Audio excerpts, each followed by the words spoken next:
You're listening to The Money Hour with your host, Tina Mitchell.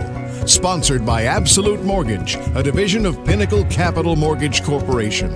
Now, in the studio, local mortgage and finance expert, Tina Mitchell. Welcome back to The Money Hour with your host and mortgage expert, Tina Mitchell, right here on 1150 AM KKNW, the Saturday, September 24th show. I'm here to empower our community, providing you with opportunities and solution when it comes to your money. If you're hearing my show at a different time or day, you are listening to a rebroadcast, but you can always call the show at 1-855-400-1150. Again, that's 1-855-400-1150 or online at themoneyhour.com to ask any questions for myself, your host, or the guest that I have in studio today. In studio right now, we'll have a conversation with Patrick Hayes with Superior Slabjacking, and today it's all about slabjacking. Patrick, thank you so much for coming back in studio. Thanks for having me back, Tina. It's great to be here. And a little bit about Patrick. Patrick is VP of Superior Slabjacking. His senior officer of the building industry of Washington, served as director for state association for 8 years and currently on the board of directors of the Master Builders Association of King County and Snohomish County. And just to start out for my listeners that are new to the show or ones that may hear our conversation before, but just a reminder to explain slabjacking and what is that all about?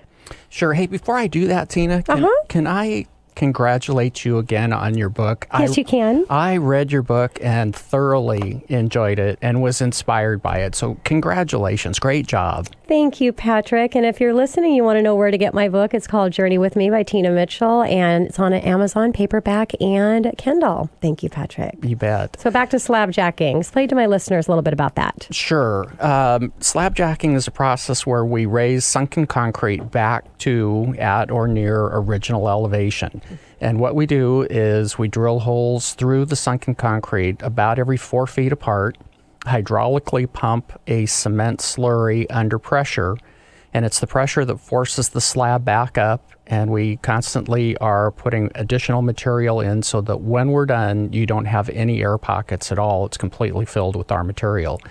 At the same time that we're lifting, if there's any further compaction to occur, we're compacting at the same time as well.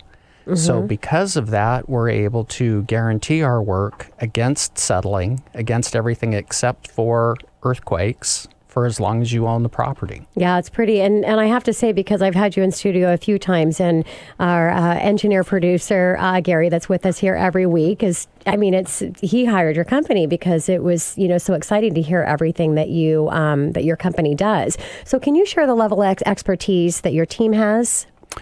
Oh, sure. Ryan is our crew chief, and he has been raising sunken concrete for, I think, 22 years now. Long time. A long time. And that's all we do is raise sunken concrete. So, and he is a perfectionist.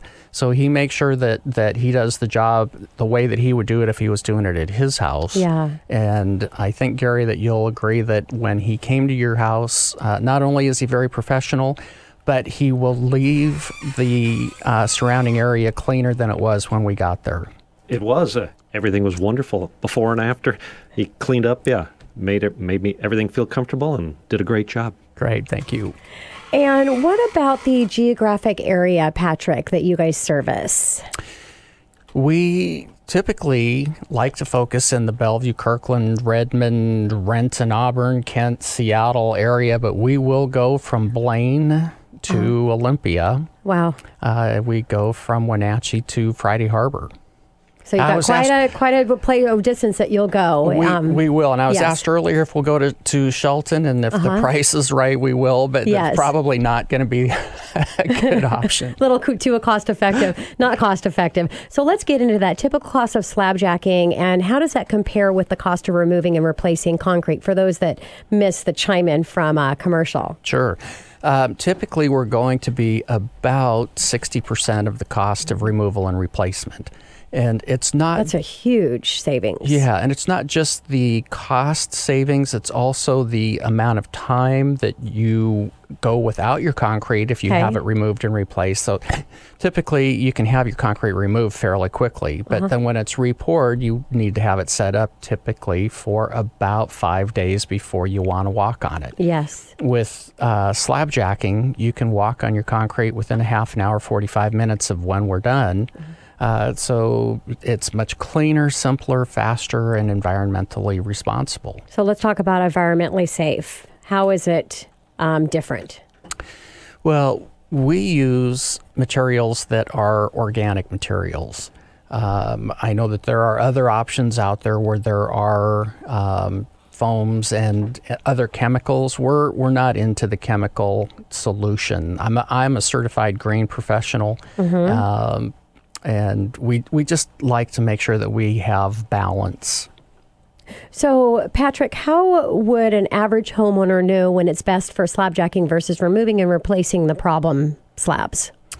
They're not, unless they talk to somebody who's going to give them an honest opinion. And you guys go out and you do free consultations to people that aren't sure what to do. Absolutely, all the time. Yeah. And a lot of times when I'm out looking at a particular piece of concrete, I will mention to the person, were you aware that this other piece of concrete has settled also? And it's like, oh, no, they haven't. And why would they? Because they're not really trained to notice that. Makes total sense. So if you're selling your home, and are there times where you would not want to do slabjack prior to putting the house on the market? Yes, and why is that? Well, I always suggest that the homeowner work with their real estate agent to determine what the most appropriate course of action is. Sometimes your walkway is broken up to the point where it does not make sense to raise it. It makes more sense to remove it and replace it. Got it. When that's the case, it might be that the new homeowner doesn't want concrete at all. They might want Trex or gravel or something else. And so I'd like to help give people a lot of different options, and slabjacking may be one of those options. But when you're selling your home, the thing about our warranty is we're going to guarantee our work for as long as you own the home. Yes. So if they hire you, as soon as they sell the house, that guarantee doesn't transfer to the new owner? We will give a 3-year transferable warranty to the new owner. Yes. And the reason it's 3 years is because we know that about 99% of all settling is going to occur in the first 3 years. Got it. But we also like to suggest that the purchaser be the person to hire us to do the work, so that the warranty is for as long as they own the home. Makes sense. Doesn't always work that way. But there are also times where we've been asked to come out and look at concrete, and there's tree roots and other things. And again, it's the purchaser might not want concrete. So why spend the money if you're not going to get the value out of it? So Patrick, what types of concrete issues can be repaired using slabjacking? Well, anytime that you have flat work, so like a sidewalk, front porch, patio, swimming pool area, garage floor, basement floor, we don't do foundations. So it has to be kind of a flat work type situation, and we can lift any sunken concrete. A lot of times people will ask us, what can you do about tree roots? Well, tree roots is the opposite, where it's lifted by the tree. You can't make concrete resettle unless you cut the tree root. And then you go to your local hardware store and you get the stuff that you put on the root that makes wood decompose quickly. You put that on, and in about a year, the root will decompose and the concrete slab will settle back down to where it was originally. Got it. So you got all of the different strategies that are necessary if slabjacking is not the right option, which is great. The experience behind to really counsel and coach into the right direction. So Patrick, trip hazards are a real concern, especially for our more seasoned neighbors. So how does the cost of slabjacking compare with the removal and replacement? Yeah, typically with a trip hazard, it's a longer section than you think it is that's settled. You only know that you can only see the portion where you actually trip. And generally that's going to be like an 8-foot section or a 12-foot section. So in order to fix that and to make it look aesthetically pleasing, slabjacking is the better solution, because if you if you remove and re-pour, then you're going to have a new pour next to an old pour. And again, we are typically about 60% of the cost of removal and replacement. Okay. Now, we talked about the difference concrete. Once you get it in there, you got to wait for days before you can use it, whereas it's hours with slabjacking. But from the time that they make a decision to move forward, how long is it going to take? And is it damaging any of the plants? How soon is it ready to go, and what type of damage might there be? There's not going to be any damage at all to any of your plants, to the siding. Sometimes what we see is people will have their house re-sided after their concrete settled. And when that happens, we have to have them remove the bottom parts of the siding to allow the concrete to come back up to where it was before. Got it. So, we identify all of those things ahead of time. There are times where people have to cut bushes back because they extend over the walkway or over the porch, but we're not going to do any damage at all to anything. Got it. And drilling holes, how do you know how many that you're going to drill? Well, I don't, but that's where Ryan comes in. You're expert, and that arena does. Yeah. Yes. Typically, we drill holes about every 4 feet apart. And the reason for that is we know that as we're pumping the material hydraulically, it's going to go about 2.5 feet. So, you go 2.5 feet one direction, 2.5 feet the other. So we do that so that we know that there's no void when we're done. And the other way that we know there's no void is if I drill a hole here and then 4 feet farther apart, I want to see material come out of the other holes at some point so that I know that we're actually forcing all the material out and that there's no void. Makes sense.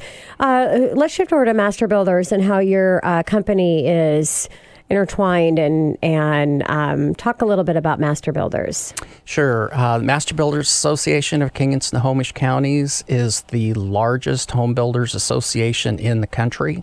I also think it's the finest home builders association in the country.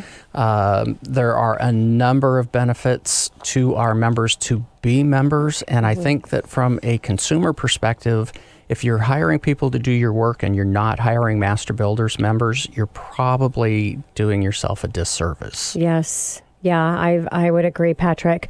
Website that my listeners can go to request your services or that free consultation. Sure, www.superiorslabjacking.com. And the phone number is 888-887-2473. Wonderful. And you can always call the show as well to get connected with Patrick. Final advice for anyone that thinks that they might need your services.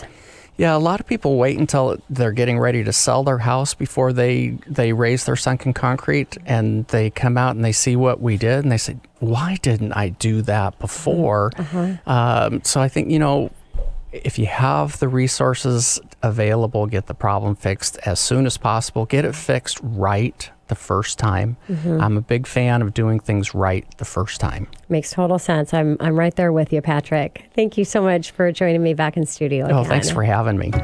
Coming up next on the Money Hour, are you downsizing, decluttering, senior relocation, or need an estate sale? I have Joe Mawson with Caring Transitions of South Puget Sound right here at 1150 AM KKNW after the short break.